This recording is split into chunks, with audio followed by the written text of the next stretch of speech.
کچھ گناہ تو ایسے ہوتے ہیں کہ جب انسان سے وہ گناہ سرزد ہوتے ہیں تو یہ زمین اللہ سے کہتی ہے کہ اللہ اجازت دے اس بندے کو میں اپنے اندر لے لیتا ہوں. اور کچھ گناہ تو ایسے ہوتے ہیں جو انسان کو بالکل جہنم کے کنارے تک لے جاتے ہیں، جبکہ کچھ گناہ ایسے ہوتے ہیں جو انسان کو اپنی نظروں میں گرا دیتے ہیں. تو گناہوں سے بہت بڑا لاس ہوتا ہے ہمارا. آپ صرف گناہوں کے مزے کو نہ دیکھیں، گناہوں کی کامیابی کو نہ دیکھیں، گناہوں کے نقصان کو بھی کبھی کبھار سامنے رکھ کر سوچا کریں.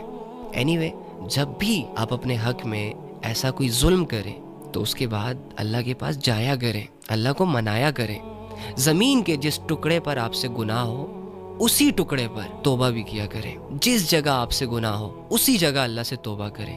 جس دن آپ سے گناہ ہو اس دن اللہ سے توبہ کریں، تاکہ کل قیامت کے دن جب یہ زمین آپ کے گناہوں کی گواہی دے گی نا تو ساتھ میں یہ بھی کہے کہ اللہ کچھ دیر بعد اس نے توبہ بھی کی تھی. اور اللہ جب دیکھتا ہے کہ یہ واقعی معافی کا طلبگار ہے، یہ واقعی اس گناہ کے بوجھ کو اٹھا نہیں پا رہا، اس کی وجہ سے اس کی ساری زندگی ڈسٹرب ہے، تو اللہ اس کے گناہوں کو معاف کر دیتا ہے.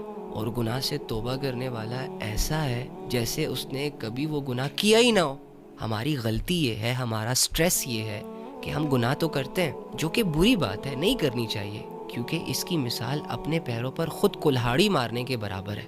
لیکن چلو گناہ ہو گیا، انسان ہے، ہو جاتا ہے. اس کی بڑی غلطی یہ ہے کہ گناہ کرنے کے بعد یہ توبہ نہیں کرتا. توبہ نہ کرنے کی وجہ سے انسان کی زندگی ڈسٹرب رہتی ہے. آپ کو بزنس میں لاس ہوا اور کسی اپنے نے آ کر آپ کا وہ لاس ریکور کر دیا تو آپ کا غم ہلکا ہو جائے گا، آپ اپنے لاس کو بھول جائیں گے.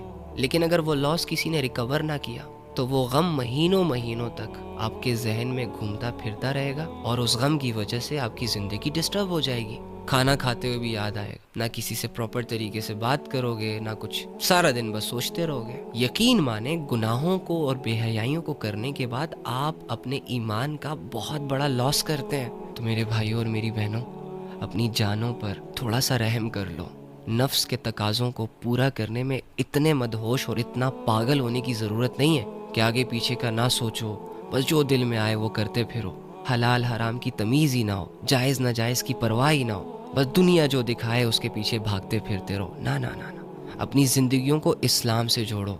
واللہ یہ اسلام آپ کے چہروں پر، آپ کے جسموں پر اتنا سوٹ کرتا ہے نا کہ اس کا کوئی جواب نہیں ہے. اللہ نے پسند کی ہے آپ کے لیے اسلام والی زندگی.